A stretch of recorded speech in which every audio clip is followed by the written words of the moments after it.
नमस्कार दोस्तों, मैं हूं महेंद्र दोगने, मोटिवेशनल स्पीकर और लाइफ कोच। और आज का हमारा वीडियो बहुत ही इंटरेस्टिंग टॉपिक पर है। आज का हमारा टॉपिक है कि जोमेटो कंपनी की तरह आप भी अपनी जिंदगी में कैसे बहुत बड़ा बदलाव ला सकते हैं और एक छोटा सा आइडिया कैसे आपके दिमाग में आ सकता है और वो आइडिया आपकी पूरी जिंदगी को बदल सकता है, ये भी हम जानेंगे। आंधियों को जिद है जहां बिजलियां गिराने की, मुझे भी जिद है वहीं पर अपना आशियां बनाने की। हिम्मत और हौसले बुलंद है, अभी मैं खड़ा हूं, अभी मैं गिरा नहीं हूं, अभी तो जंग बाकी है, अभी मैं हारा नहीं हूं। शायद ऐसा ही कुछ मानना होगा जोमेटो के फाउंडर दीपेंद्र गोयल का, क्योंकि जब वो 6वीं क्लास में थे तो वो उस क्लास में फेल हो गए थे। वो 6वीं क्लास को भी पास नहीं कर पाए थे और उनके कॉलेज के पहले साल में भी वो फेल हो गए थे। अब वो चाहते तो वो डिप्रेशन में आ जाते, वो चाहते तो वो हार मान लेते, लेकिन उन्होंने ऐसा बिल्कुल भी नहीं किया। आपके साथ भी आपकी लाइफ में ऐसा कभी ना कभी जरूर हुआ होगा कि आप अपनी क्लास में, अपने किसी काम में या फिर आपने कोई नया बिजनेस शुरू किया होगा, उसमें फेल हो गए होंगे और आपने उस काम को करने के बारे में फैसला ले लिया होगा, उस काम को छोड़ दिया होगा और आज उसी की वजह से आप जहां पर भी है वहां रह गए हैं। लेकिन जोमेटो के फाउंडर दीपेंद्र गोयल ने ऐसा बिल्कुल भी नहीं किया। उन्होंने अपनी लाइफ में एक बड़ा फैसला लिया कि मैं अपने आप को बदल कर रहूंगा और उन्होंने उसके बाद बहुत ज्यादा कड़ी मेहनत की और फिर आईआईटी में सिलेक्शन हुआ और उसके बाद उनकी पूरी जिंदगी बदल गई। तो आप अपनी जिंदगी को कैसे बदल सकते हैं, इसी की कहानी आज समझते हैं। आईआईटी के बाद दीपेंद्र ने एक प्राइवेट कंपनी को ज्वाइन कर लिया। अब डेली की तरह वो ऑफिस जाते थे, लेकिन एक दिन जब वो ऑफिस गए और लंच टाइम में अपनी कैंटीन में बैठे थे तो खाने के मेन्यू का इंतजार करने लगे। अब क्योंकि वहां पर लोग बहुत सारे थे तो खाने का मेन्यू उनके हाथ में आ ही नहीं रहा था। कभी मेन्यू यहां जाता तो कभी मेन्यू वहां जाता,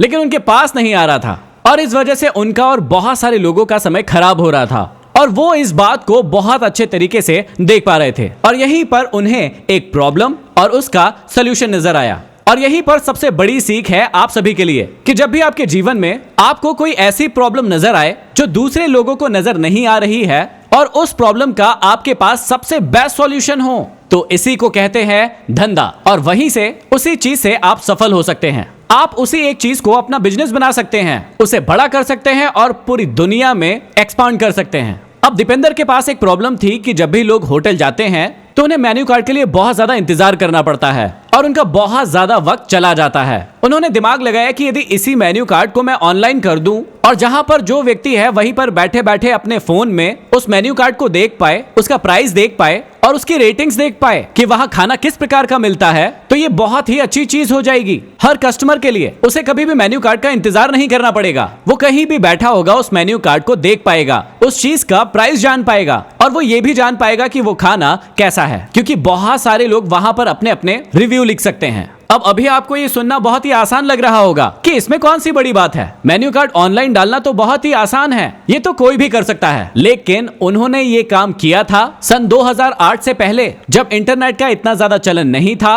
और कोई भी व्यक्ति इस थॉट के बारे में सोच भी नहीं सकता था। तब दीपेंद्र ने इस बात को सोचा और उससे एक कंपनी बनाई।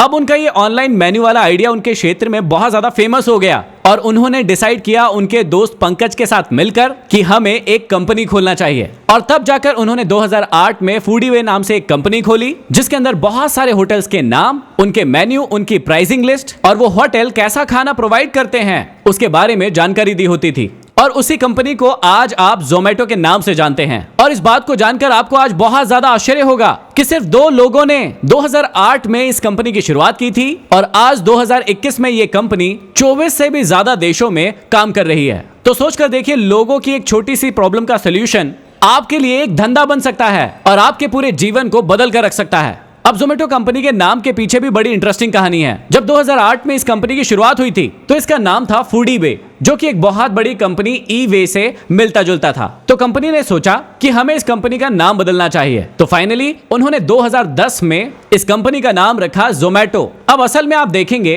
तो जोमेटो का अपना कोई मतलब नहीं होता है। ये शब्द लिया गया था टमेटो से। टमेटो का टी हटाकर जेड कर दिया और टमेटो से ये कंपनी बन गई जोमेटो।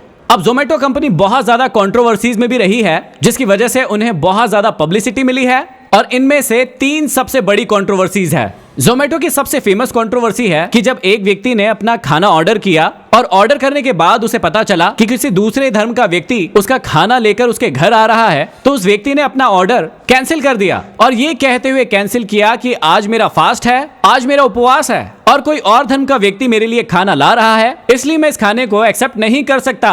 अब क्या कोई व्यक्ति ऐसा कर सकता है कि दूसरे धर्म का व्यक्ति उसके लिए खाना ला रहा है तो वो खाना कैंसिल कर देगा? मेरी नजर में तो ये बिल्कुल ही गलत है। आपकी नजर में क्या है वो मुझे कमेंट बॉक्स में कमेंट करके जरूर बताइएगा। ये केस इतना बड़ा हो गया था कि कोर्ट तक पहुंच गया था और जोमेटो ने साफ साफ मना कर दिया था पैसे रिफंड करने से, क्योंकि उन्होंने कहा था कि आपकी जो वजह है पेमेंट रिफंड करने की वो वाजिब बिल्कुल भी नहीं है। जोमेटो की एक और कंट्रोवर्सी बहुत ज्यादा फेमस है। एक बार एक डिलीवरी बॉय ने अपनी गाड़ी को साइड में पार्क किया और जितनी भी जगह पर वो डिलीवरी करने जा रहा था उनके खाने के डिब्बे को खोला और थोड़ा थोड़ा खाना उसमें से खाने लगा। अब इस चीज का वीडियो किसी व्यक्ति ने बना लिया और उसे सोशल मीडिया पर वायरल कर दिया और जिसकी वजह से जोमेटो बहुत ज्यादा कंट्रोवर्सी में आ गई थी। अब यहाँ पर दो पक्ष बन गए थे।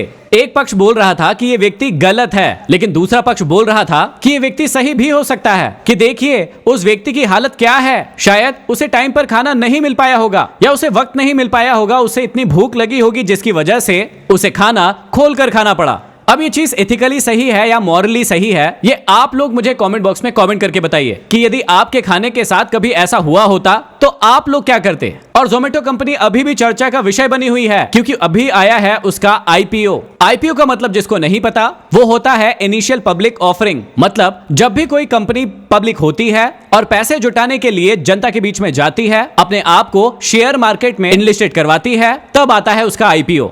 अब बहुत सारे लोग जोमेटो के शेयर को खरीदने की सलाह दे रहे हैं और बहुत सारे लोग तर्क दे रहे हैं कि ये कंपनी कभी भी फायदे में रही नहीं है, इसने हर साल अपना घाटा ही बताया है, तो इसमें पैसे नहीं लगाना चाहिए। लेकिन हम आते हैं अपनी मेन बात पर कि इससे हमें क्या सीख मिलती है और हम अपने जीवन को किस प्रकार से बदल सकते हैं। आप सभी को सफल होने के लिए जोमेटो की उस कैंटीन वाली कहानी को याद रखना है, दीपेंद्र की उस कैंटीन वाली कहानी को याद रखना है, जहां पर उन्हें एक आइडिया आया था किसी बड़ी चीज को करने के लिए। और ऐसा नहीं है कि सिर्फ ये जोमेटो की कहानी है, हर बड़ी कंपनी के खुलने से पहले ऐसी कुछ न कुछ कहानियां हुई थी, ऐसी कुछ न कुछ समस्याएं उनके फाउंडर्स को दिखी थी, जिसके सॉल्यूशन ने उनके लिए एक बहुत बड़ी कंपनी बना दी। आप सभी ने रेडबस का नाम भी जरूर सुना होगा। रेडबस के जो फाउंडर है उनके साथ भी एक ऐसी ही छोटी सी समस्या हो गई थी। कहानी ये है कि जब वो दीपावली पर अपने घर जा रहे थे तो उन्हें घर जाने के लिए बस नहीं मिली। सुबह से शाम हो गई लेकिन वो अपने घर नहीं जा पाए क्योंकि बसों में इतनी ज्यादा भीड़ थी। और वहीं से उनको आइडिया आया था कि मैं एक ऐसी कंपनी बनाऊंगा जहां पर वो अपनी बस की सीट बुक कर पाएगा, वो देख पाएगा, वो ट्रैक कर पाएगा ऑनलाइन कि मेरी बस कहां है और कितने समय में मुझे अपने डेस्टिनेशन पर पहुंचाएगी। और इसीलिए उन्होंने शुरू की रेडबस। यहाँ पर भी देखिए एक छोटी सी समस्या थी जिसने एक इतना बड़ा धंधा शुरू कर दिया। फेसबुक के साथ भी यही कहानी थी। मार्क जुकरबर्ग ने सोचा कि जब मेरा कॉलेज खत्म हो जाएगा तो ये सारे दोस्त पता नहीं कहां कहां चले जाएंगे और मैं इनसे कभी भी मिल नहीं पाऊंगा। उन्हें लगा कि एक समस्या है तो इसका सोल्यूशन क्या हो सकता है, और इसका सोल्यूशन रहा था फेसबुक, कि दुनिया में मेरे दोस्त कहीं भी रहे मैं उनके साथ कनेक्टेड रहूंगा अपनी इस एप्लीकेशन के कारण। तो अब आपको क्या करना है ये सोचिए। आप जहां पर भी रहते हैं वहां पर ढूंढने की कोशिश कीजिए कि ऐसी कौन सी प्रैक्टिकली प्रॉब्लम है जिसका सोल्यूशन कोई नहीं दे रहा है। उसका सोल्यूशन आप लेकर आइए जो कि बहुत ही प्रैक्टिकल होना चाहिए, और उस एक छोटी सी चीज को आप एक अपना बड़ा धंधा बना सकते हैं। आपने इस बात को जरूर सुना होगा कि मिलो जाने के लिए पहले कदम से ही शुरुआत करना होगा, और वो पहला कदम आप कब रखेंगे ये आपके ऊपर डिपेंड करता है। आशा करता हूं कि ये वीडियो आपको बहुत ज्यादा पसंद आया होगा और इस वीडियो से आपको बहुत कुछ सीखने को मिला होगा। इस वीडियो को शेयर जरूर कर दें और मुझे कमेंट बॉक्स में कमेंट करके जरूर बताना कि ऐसी कौन कौन सी समस्याएं आपको लगती है जिसका समाधान कोई नहीं दे रहा है और आप दे सकते हैं। अगले वीडियो में फिर मिलते हैं किसी नए टॉपिक के साथ। तब तक के लिए धन्यवाद।